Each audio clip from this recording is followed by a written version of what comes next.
Broadcasting live on the UnitedWest.org AM radio network and simulcasting on DirecTV, iHeartRadio, Roku, and the World Wide Web, this is Enemies of the State with Tom Trento.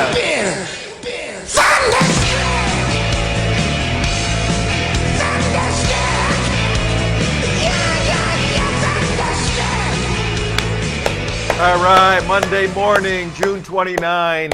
One more day left in June, then it's July, and the 4th of July weekend coming up for all good Americans. Tom Trento, your host, Enemies of the State. Hello, everybody. WSBR Radio. That's out of Boca Raton, Florida, all the way up to Palm Beach. And RedStateTalkRadio.com for you midnighters. Midnight East Coast time. What a tremendous show we have for you. Damon, tell them about today's show. Oh, Tom, it was a phenomenal week in Ramadan.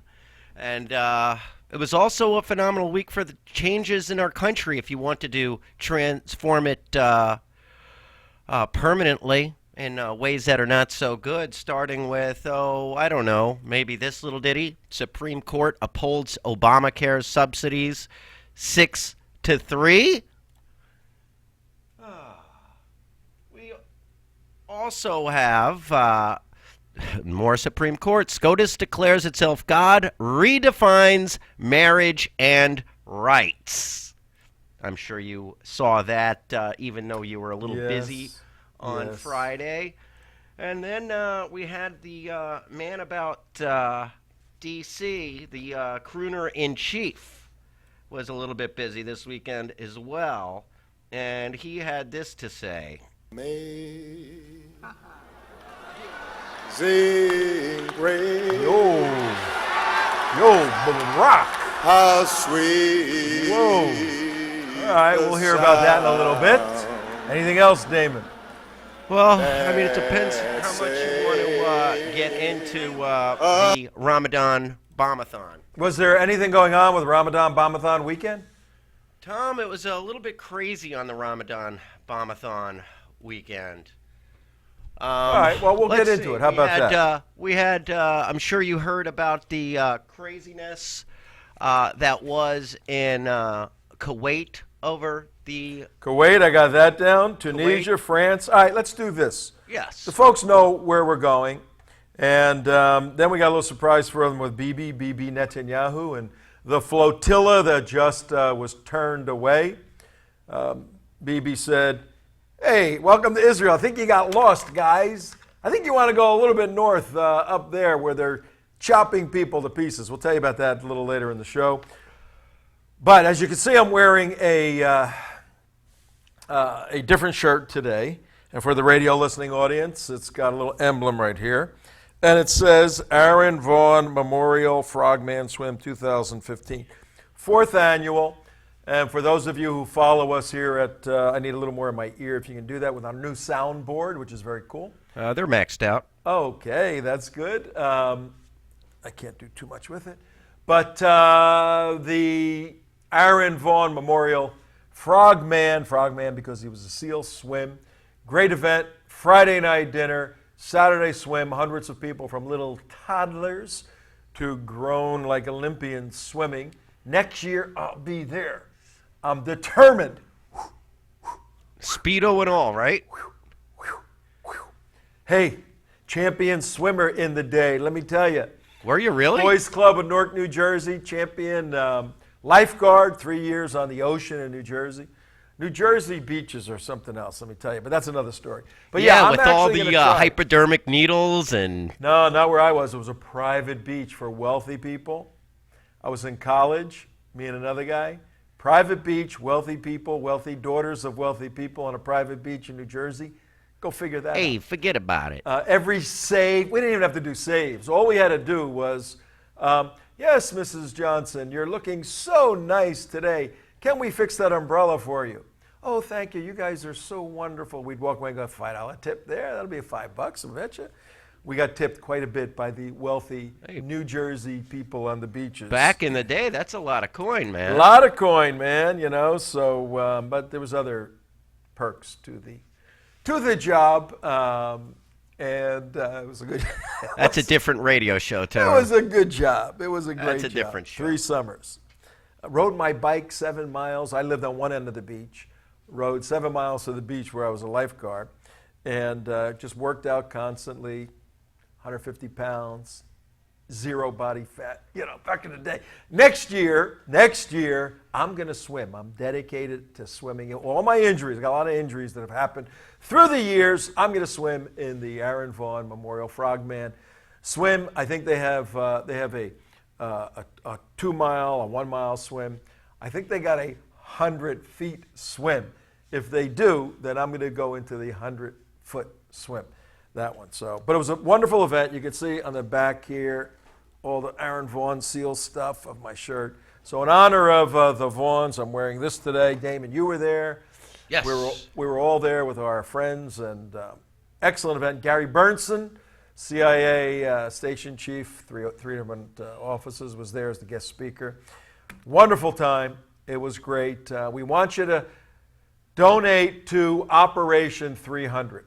It was a fundraiser for Operation 300. Aaron Vaughn's sister, Tara, put that together to have a place for the children of special operators who were killed in action to go and do manly stuff. No sissy stuff for Operation 300. Manly things, shooting guns. Yeah, 10-year-old kids shooting guns, being instructed by special operators and police and firemen, and building fires and camping out and doing all this men stuff. Not sissified, rainbow-colored, White House stuff. Unfriggin' believable. Ladies and gentlemen, in all my years of activism and all my years of seeing absurd things on both sides of the aisle in terms of political theater, I have never, ever, ever seen anything as despicable, as completely culturally despicable as what occurred Friday night after SCOTUS, Supreme Court, it's an acronym, SCOTUS, Supreme Court of the United States. POTUS is President of the United States, and FLOTUS is First Lady of the United States.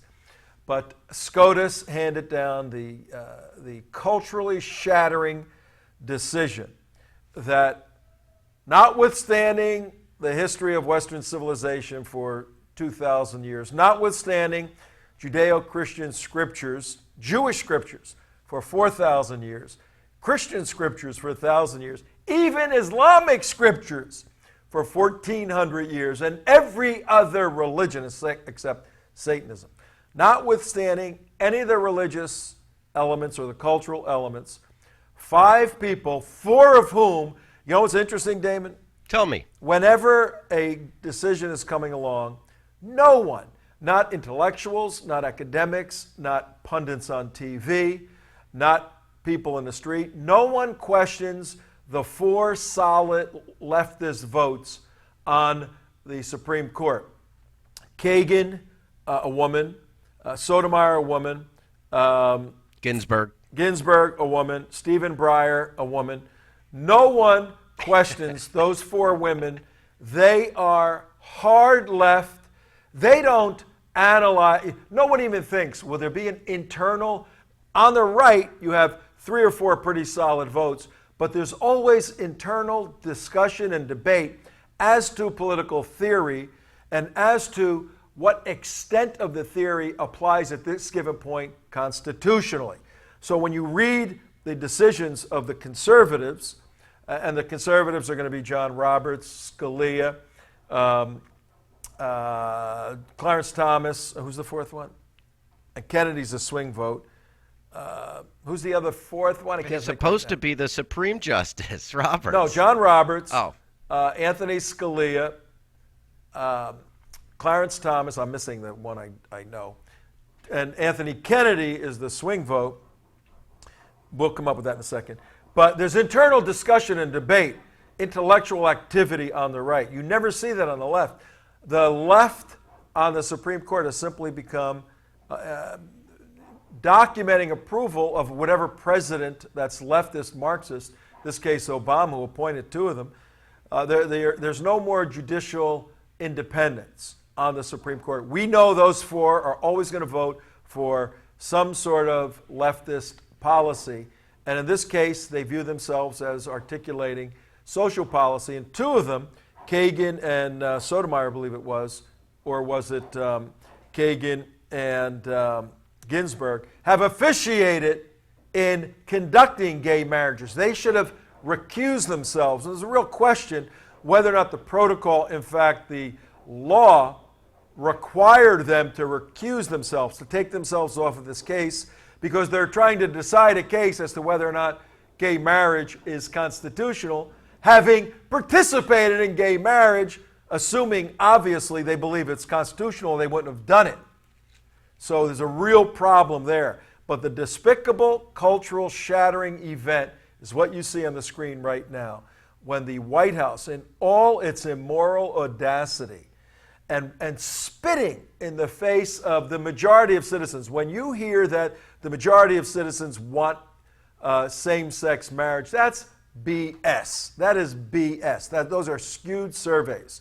This state alone, Florida, in 2008, 62% of the people who voted changed the Constitution to say marriage was between a man and a woman, not anything else. That was turned over by a federal court, which we took it to the Supreme Court, the state of Florida. Supreme Court on Friday said, yeah, that's the point. So that image there on the screen flies in the face of 62% of voting Americans in the state of Florida and morally minded people worldwide. Now, yes, the court decided, and yes, that's the law of the land. Did the White House have to take a culturally shattering position as it did by lighting the White House the colors of the gay flag? LGBT, lesbian, you know what lesbians do? LG, gay, you know what gay people do?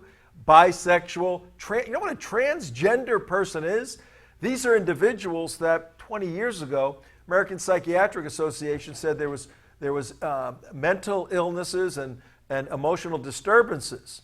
Now, why has all of that changed? And we're not here to do a show on the gay issue. We probably will in the future because it's clearly destabilizing to a culture and to children.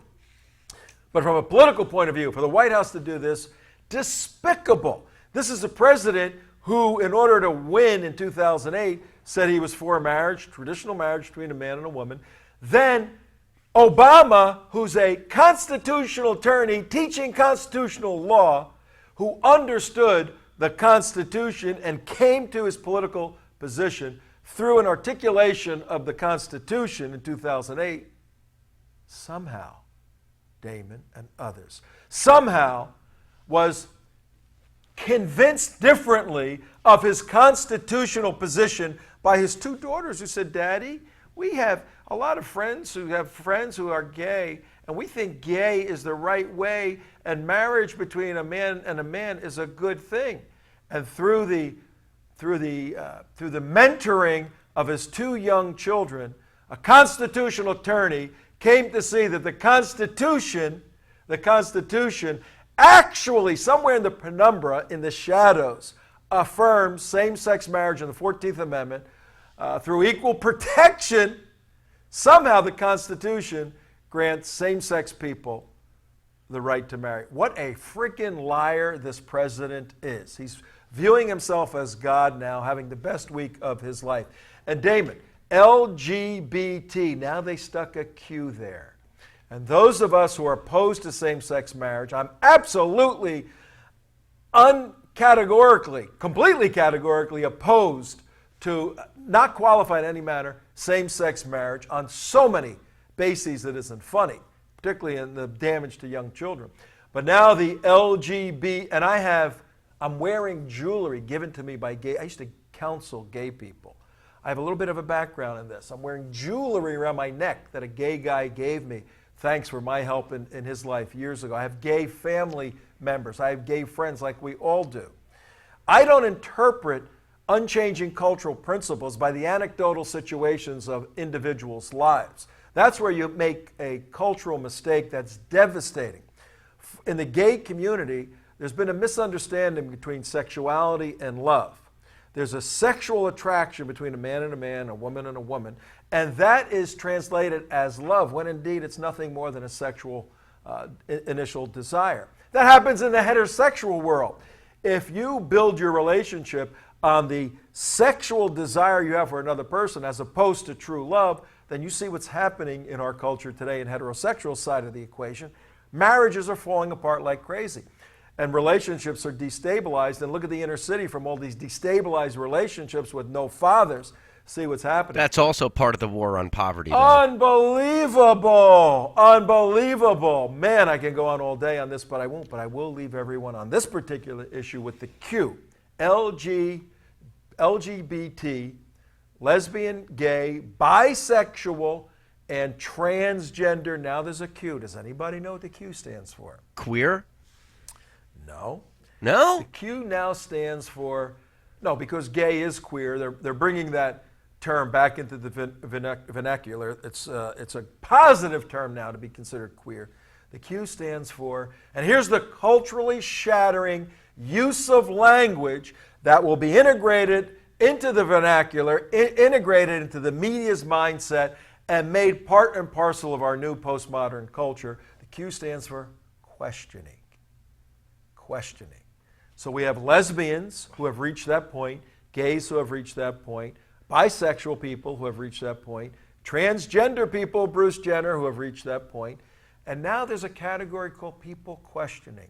Young people questioning their identity. Go to Planned Parenthood and look at their view of how now, because the Supreme Court has legalized marriage between same sexes, the obligation is to teach about marriage between same sexes at a kindergarten level going forward, just depending on the nature of the material. And this new category of questioning, young children questioning their sexuality, they have to be taught now that if you have an attraction toward a young boy, that's absolutely normal and you need to follow that attraction. What do you think the consequences culturally are going to be with this? Well, all you have to do is go back to when Rome legalized homosexuality, when Greece legalized homosexuality as cultural norms, and to see what happened when the internal elements of a culture turned self-centered as opposed to selfless, and unguiding the principles that guided societies that were self-evident gave way to this new modern view. You get defeated from the outside in. More on that another time, but that happened over the weekend. We also had President Obama with John Roberts, who many people think he's being blackmailed because he adopted 2 kids in South America. Do you know he adopted 2 kids in South America, Damon? I did know that. Yeah. You know where the kids came from? I don't know that. Ireland. What? Chief Justice John Roberts adopted 2 kids in South America, but the kids came from Ireland. What's that all about? They came from Ireland because you can't adopt kids out of Ireland unless you follow the Irish laws, and they're very strict on who they allow the children, Irish children, to go to, and they can't go to Americans like John Roberts wanted it. But somehow, a mother found her way to South America, and John Roberts participated in private adoption in South America of 2 kids he wanted who were of Irish descent. Right now, there's a possible investigation going on to see if Chief Justice John Roberts violated any adoption laws that would have disqualified him for sitting on the Supreme Court. Why is this important? Because some people are saying, what the hell is John Roberts doing on Thursday articulating a constitutional view that on Friday, articulating a constitutional view where he voted against gay marriage, talking about the rule of law. But on Thursday, when he approved for the second time, twice he's been the savior of Obamacare, he did exactly the opposite of what he did on Friday. His gay decision was grounded and founded in constitutional law, And his Obamacare decision contravened diametrically, just opposed what his legal thinking was on the gay issue on Obamacare. So people are saying, why is he two different people? And they're arguing maybe he's being blackmailed because of his illegal adoption process 10, 12 years ago, which would have disqualified him from sitting on the court. We got all kinds of nonsense going on, but something is seriously flawed here. Our big idea for today, President Obama views himself now as God, where by his dictates, by his pen and his mouth, he can determine transformational direction in the United States of America. We see it in the gay issue. We see it in Medicare. And let me tell you, ladies and gentlemen, when a guy as gifted as President Obama is on the wrong side of morality, the wrong side of law, wrong side of America, and you have an illiterate constituent, you have an illiterate constituency, when you have an illiterate group of people who want what he gives, it's easy to manipulate him.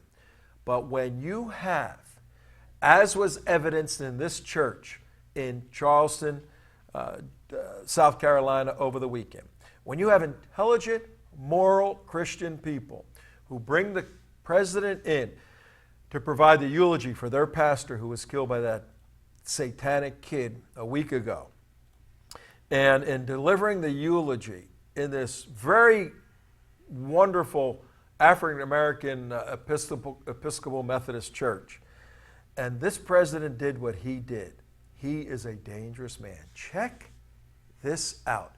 As he stopped in the middle of his eulogy, bowed his head in a dramatic pause, and then did this. Sing praise, how sweet the sound that saved a wretch like me. I once was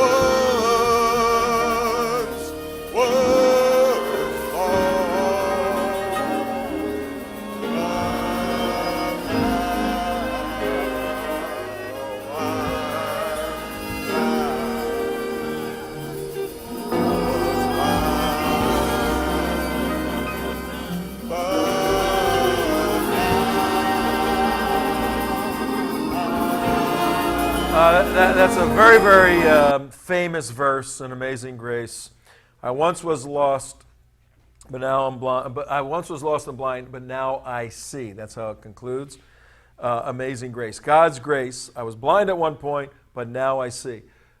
I do not like this president. I do not like anything about him, though he's a likable guy. He's a very difficult guy not to like because he relates so well to people. But I look past that. I analyze his background. I analyze what his philosophy is, his political theories are.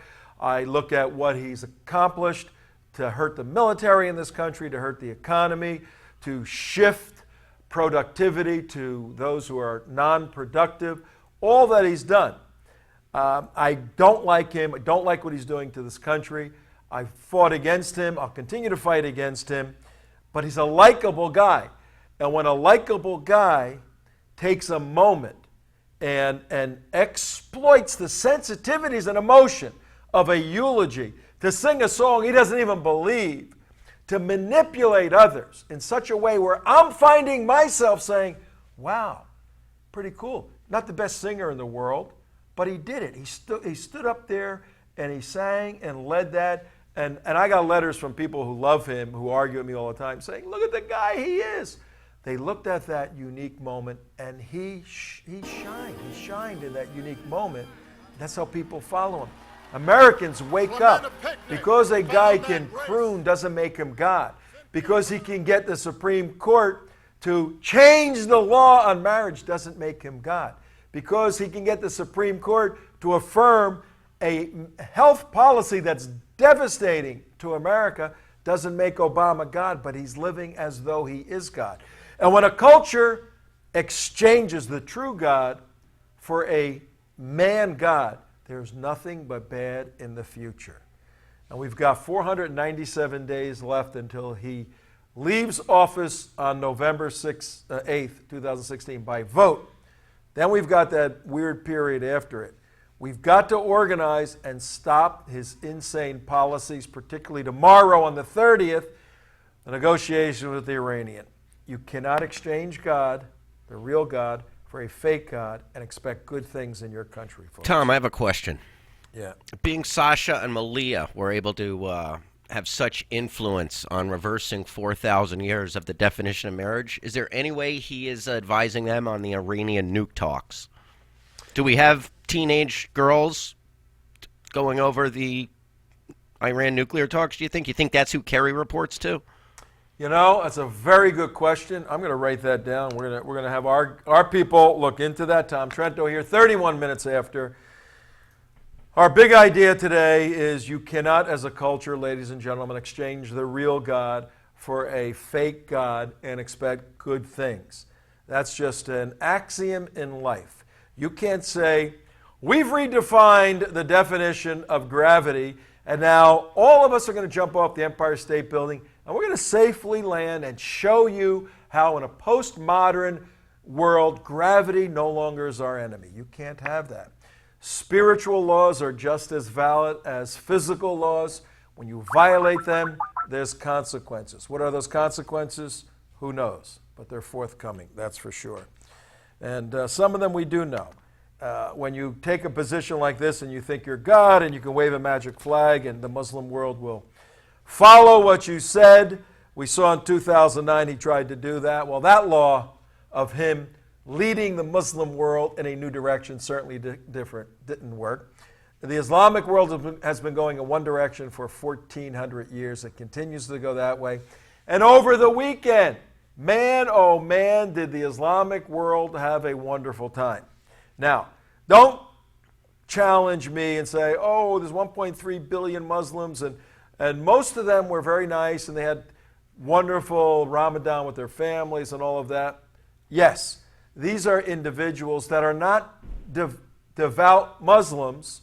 They're not devout Muslims to the extent that the devout Muslims who follow Islamic doctrine did over the weekend. And what did we have over the weekend? What do we got up first, Damon?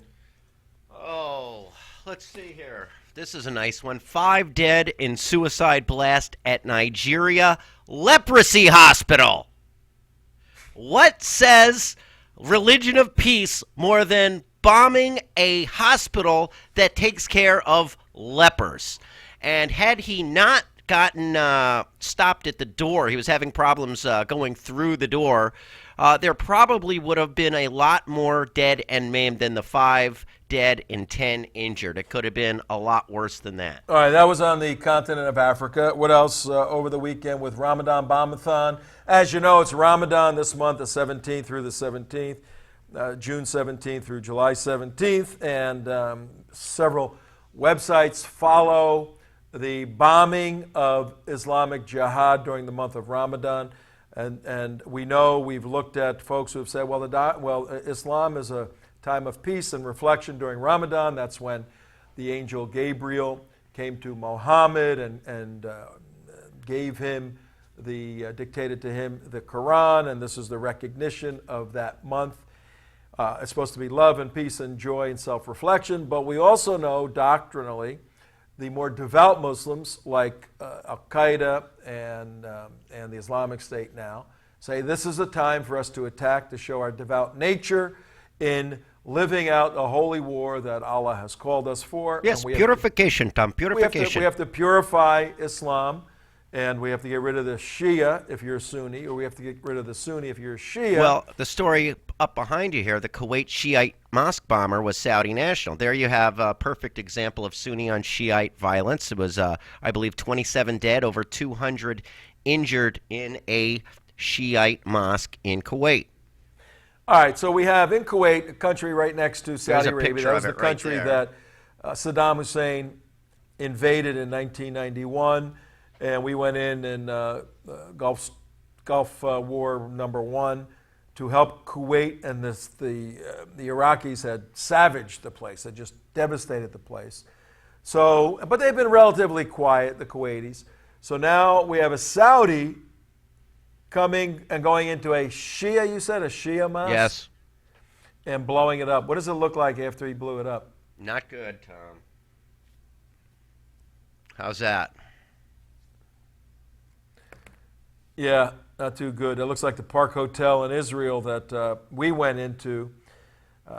It looked like that when it was blown up 10, 12 years ago. We were in it a couple of years ago. There's following another that picture story. of it right here. All right, so that's on the continent of, that was on Africa also. Saudi Arabia's in Africa. Any other Ramadan bombathon events over the weekend? Of on a course, we different had continent? Tunisia. All right, Tunisia's Africa Tunisia also. was pretty crazy over the weekend. And there we had, 39 dead, 39 injured. Muslim gentleman with an AK-47 shot up the beach, the pool, into the hotel, and before you know it, 39 dead, 39 One injured. guy? Not very good. But, it's the religion of peace, man. Who was the guy that did that? Oh, I believe... 36 minutes after. Tom Trento, your host, Enemies of the State. Monday, June 29, one that's day the to guy the right 30th. there. There's the guy, young guy that took his AK, walked along the beach in Tunisia, a beach that was occupied by primarily British tourists, and just shot them up, wanting to destroy the relationship between Britain and Tunisia, particularly the economic relationship and tourists coming there.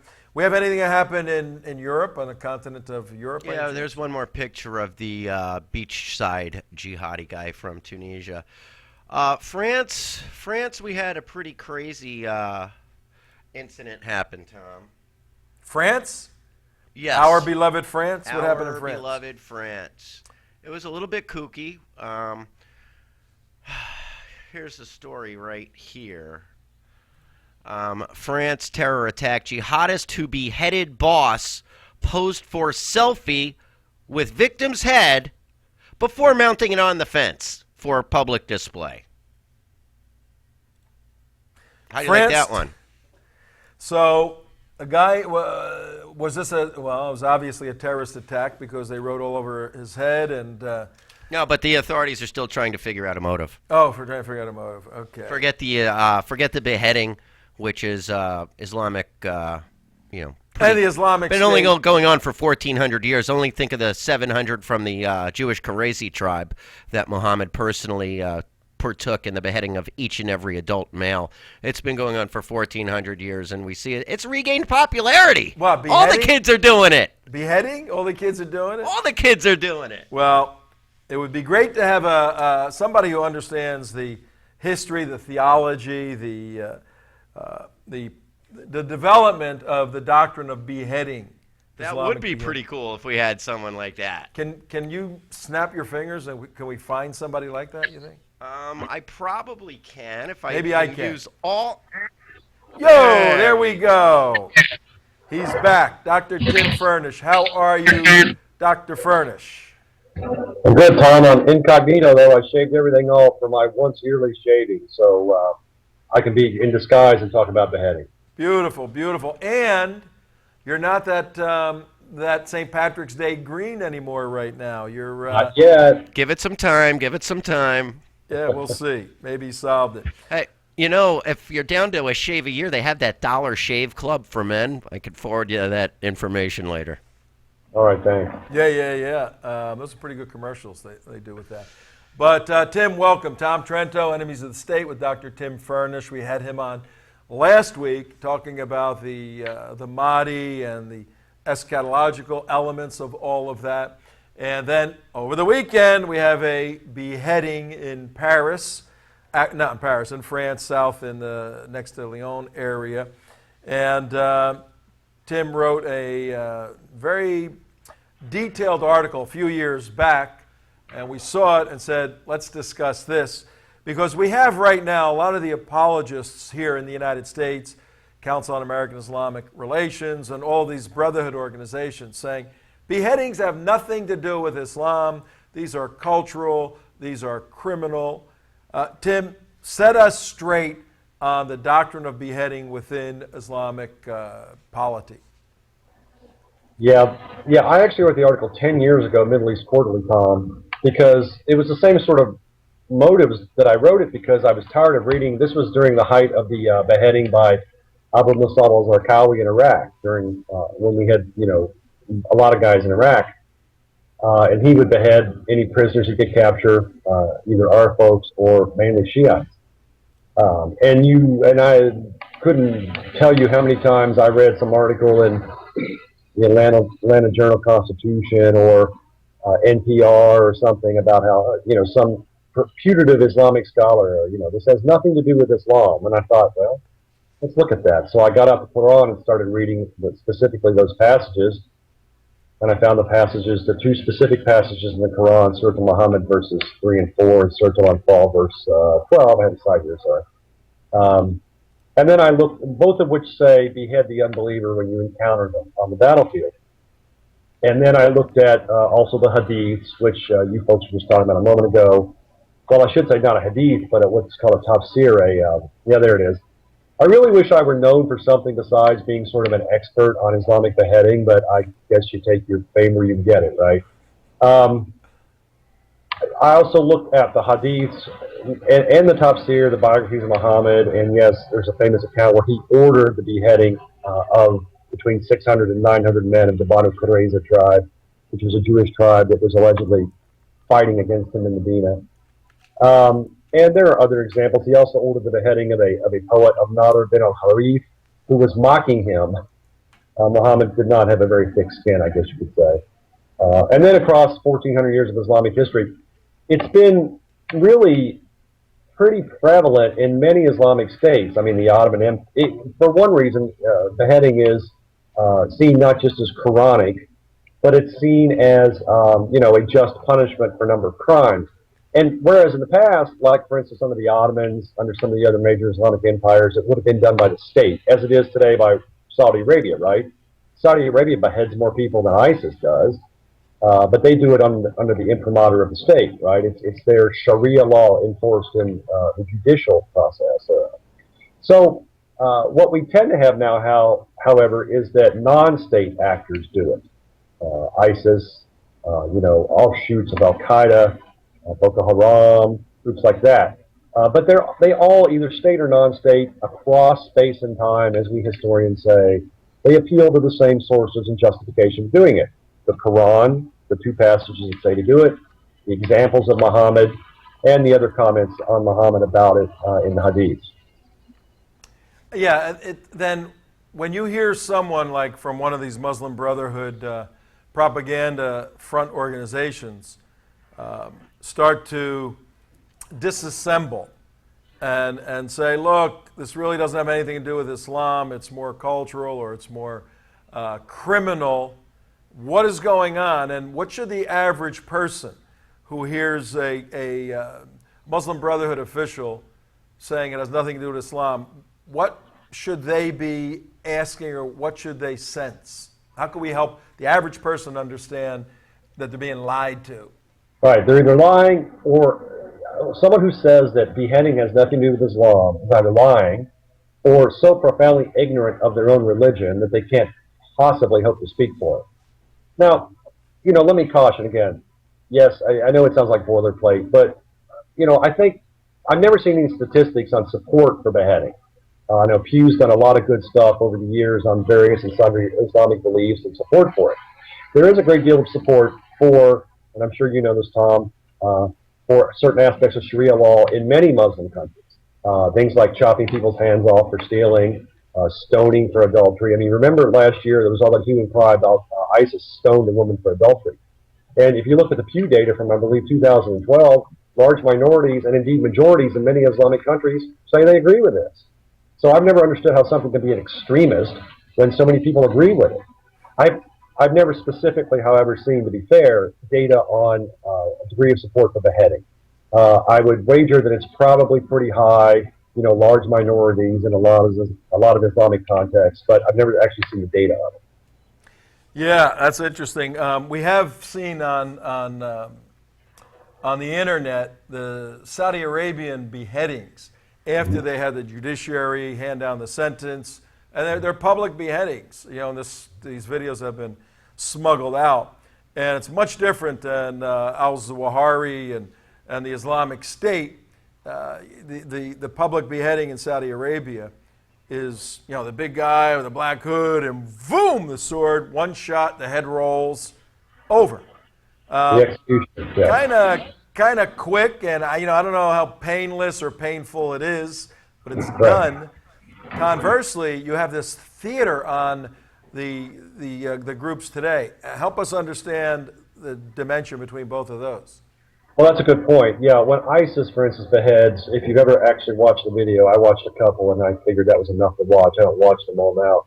When you can actually find the videos, that's another interesting sub point, isn't it, Tom? That so many media outlets in the West won't let you see these things. Like, I've yet to see the picture of the head of the guy in France stuck on the gate. Right, exactly. That, you know, it was like when the people were jumping out of the World Trade Centers to avoid being immolated. I think that should run every day on American media, instead of pretending like we're such wilting flowers, we can't handle it. I think if more people actually saw these beheadings, they might realize how horrible and what a danger it is. But yeah, you raise a good point. I think that groups like, particularly ISIS, they make it not just beheading in accord with Islamic law, but actually a form of torture, I think you could argue. So, they saw the people's heads off slowly, make them suffer as long as they can, as opposed to, yes, quickly beheading them with a very large sword. So that is quite different. The point is not just, I think, for groups like ISIS to establish Islamic norms, but it is to make people suffer. And I think that is somewhat different. I don't think the Saudis try to do that. That's a good point, I think. Yeah, just chop your head off so you don't suffer. But, through history, the French had the guillotine, and that Right. sliced their heads off. And, but clearly for Quranic purposes, to strike fear in the hearts of the unbelievers, to behead Right. somebody on a video, particularly as the Islamic State has highly produced these things, it has the effect they want. People are like, whoa, these people are crazy. What are we even doing here? Let's get out of there. So, Right.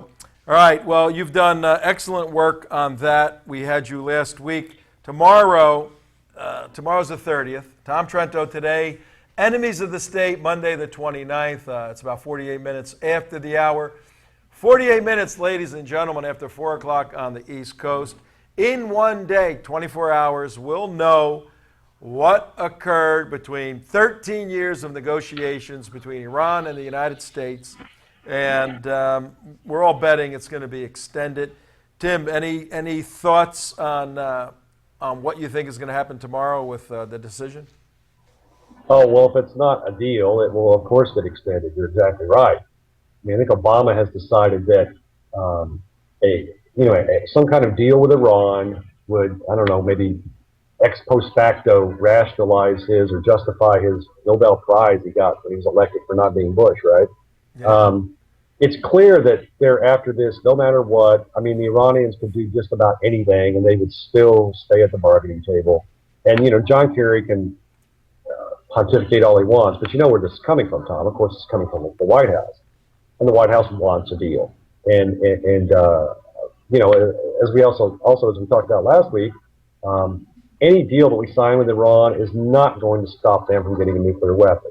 I mean, I think the supreme leader has pretty much made that clear. They're going to build nuclear weapons as quickly as they can. They're willing to sort of hedge around a little bit so they can get some of those billions of dollars of frozen assets unfrozen. But ultimately, they want a nuclear weapon. And even if they do sign a deal, I mean, which branch of Islam is it that originated taqiyya, lying to non-Muslims? It was the Shia branch. So I think that's a lot of what's going on here. Well, let me ask you this along these lines, because we dealt with some of this last week and it raised a bunch of questions, and we had some folks send in questions regarding this. Apparently, the issue of the Mahdi has a lot of interest out there, and we want to set up a show in the near future to really go into the two views, but I got a couple of questions here. But along the lines of The Iranians are going to lie. They want the bomb. We had last week, we started out the week with Dr. Matthew Kranig from Georgetown.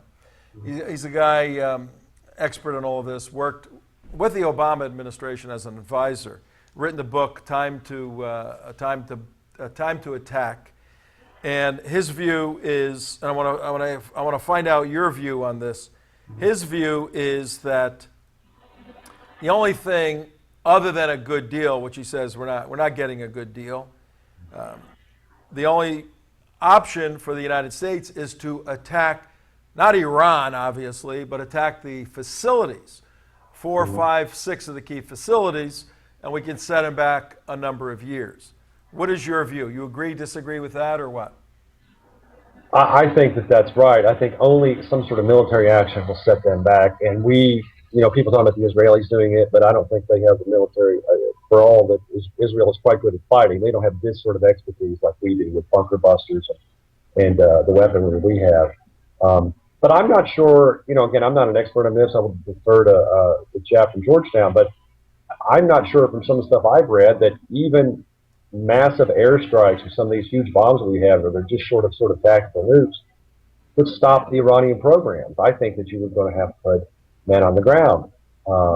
There's a very big danger in attacking and not taking out the facilities. If they're 100 feet underground. So I would agree that military action is the only thing that's going to stop them. I don't think any deal's going to stop them. I'm just not sure that even a massive airstrikes would do it. Yeah, well, from the experts we've spoken to, particularly on the U.S. side, we do have the capability of the big bombs, the Moabs, striking in the same place 2 or 3 times, and we have the assets to be able to deliver that, to get to some of the other facilities. But what about the green movement? A lot of people, I think Michael Ledeen is pretty big on regime change. That, if we can wait for a regime change, they'll throw the Ayatollahs out and the nuclear issue will go off the table. What are your thoughts on that? You were over there in Iran. Those are a couple of big ifs. The Green Revolution was back a few years ago. Karoubi and other people. It was an attempt to, sort of normalize Iran and slowly chip away, I guess you could say, at the Islamic Republic, or make it maybe slightly less of an Islamic Republic and more of a republic. And of course, it was squashed, by the Pasdaran and others. So I'm not sure how much oomph is left in the so-called Green Movement, Green Revolution. And secondly, beyond that, I'm not 100% sure that were we to have regime change, that the folks that might step in would be willing to totally give up the idea of nuclear weapons. I think they would probably be much less belligerent in terms of talking about them. But, Iran, as much as we talk about Iran being a 12 or Shia state, and I do think that's the most important aspect of their ideology, there's also a very strong element of national pride in Iran. Many folks in Iran are very connected to the idea that, even before it became an Islamic state, it was the Persian Empire. It was a major power in the ancient world. It was a major power against the Greeks and the Romans. So, and a lot of Iranians look back to that. You remember the Shah used to have this thing. He had this throne that he claimed was a 2,500-year-old throne that the Shahs had used back in biblical times, which I think was a bit of a stretch. But still, that idea is also very important in Iran. I know when I was in Tehran, walking around looking at bookstores and jewelry shops and such, what was one sort of indication of this, Tom, is very interesting, was how much Zoroastrian stuff you saw. Zoroastrianism being, of course, it was the dualistic religion that was the majority religion in Iran before the coming of Islam. There was a whole lot of iconography of Zoroaster, things from really ancient Iran that I thought were very interesting, because I thought they would have all been subsumed under 12 Shiism. So anyway, all of that is just to say that I think that I don't think we could be 100% sure that a regime change would result in people giving up the idea of nuclear weapons, just because I think to some extent with a lot of Iranians, it is a matter of national pride. That said, I do think we should fight for regime change, and Obama has been very remiss not to try to do something about that.